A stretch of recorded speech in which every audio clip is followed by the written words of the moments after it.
Cristiano Ronaldo didn't come from a privileged background. He was born on the island of Madeira, growing up in a modest family with limited resources. From a young age, football wasn't just a hobby for him, it was the only clear path forward. At 12 years old, he left his home and moved to Lisbon to join Sporting CP's academy. Being away from his family that early wasn't easy, but it was necessary for his development. His talent quickly stood out. That led to a move to Manchester United, where he developed into one of the most exciting young players in the world. Over time, he transformed his game, becoming faster, stronger, and more complete. Then came the numbers. Goals in every league he played in, league titles in England, Spain, and Italy, multiple UEFA Champions League trophies, and 5 Ballon d'Or awards. He didn't just succeed, he consistently performed at the highest level for over a decade. But what truly defines Ronaldo isn't just talent or statistics, it's his mentality, his discipline, his work ethic, and his constant drive to improve. Even at the top, he never settled. And that's what turned a kid from Madeira into one of the greatest footballers of all time.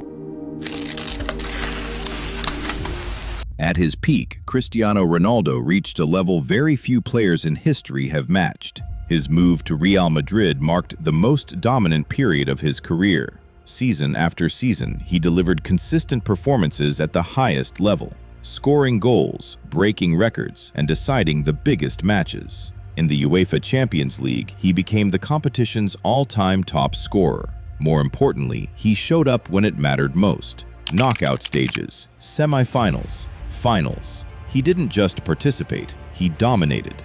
During this time, his rivalry with Lionel Messi pushed both players to extraordinary levels, raising the standard of modern football.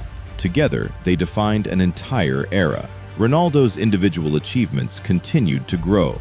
Multiple Ballon d'Or awards, hundreds of goals for club and country, league titles in different countries. But beyond the numbers, it was his impact in crucial moments that stood out. Late goals, clutch performances, game-changing contributions. He built a reputation as a player who could decide matches on his own. At his best, Ronaldo wasn't just one of the top players in the world, he was the standard. As time went on, the conversation around Cristiano Ronaldo began to change. Age became a factor. The pace that once defined his game started to decline, and expectations remained as high as ever.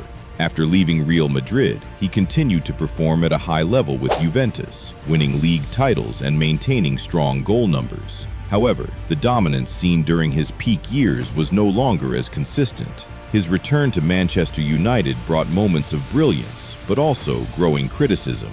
The team struggled to compete at the highest level, and questions began to emerge about his role in modern systems. Eventually, his departure from European football marked a major turning point. His move to Saudi Arabia signaled the closing stages of a legendary career. For many, it felt like the end of an era.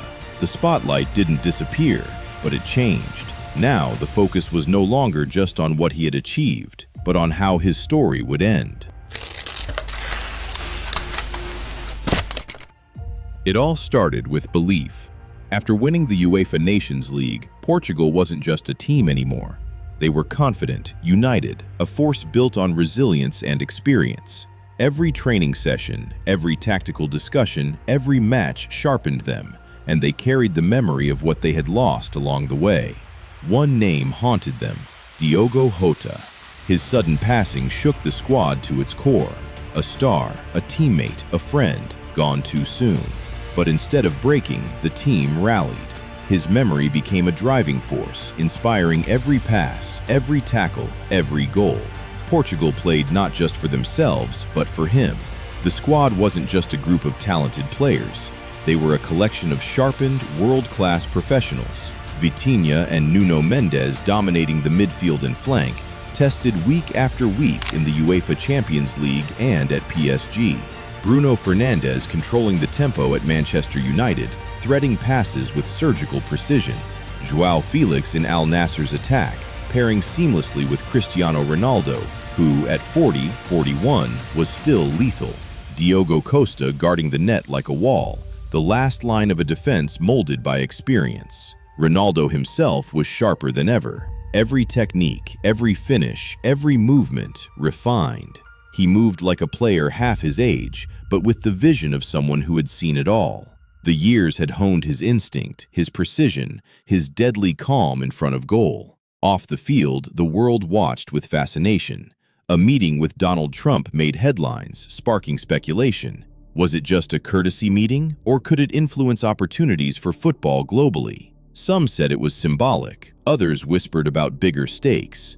Either way, Ronaldo remained focused. Nothing would distract him from the pitch. And then, pop culture predicted the impossible. The Simpsons had apparently envisioned the 2026 World Cup final, Mexico versus Portugal. Fans laughed, debated, and some believed. But for Ronaldo and his team, it was a challenge, a narrative to fulfill. Real or not, it became part of the story, destiny written in bold.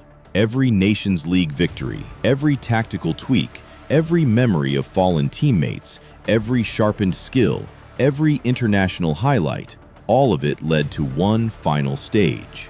When Portugal stepped onto the pitch for the 2026 World Cup, they were a perfect blend of youth and experience, heartbreak and resilience, strategy and genius. And Ronaldo? He was the spine of it all, the final act of a career that had defined a generation. At 41, he danced, feinted, finished, every touch precise, every movement purposeful, every goal a statement. This wasn't just a game. It was the culmination of decades of sacrifice, loss, triumph, and destiny. The boy from Madeira, the team that refused to break, and the memory of Diogo Jota, all coming together in one last dance. And when the final whistle blew, the scoreboard confirmed it. Portugal, led by Ronaldo, had conquered football's ultimate prize,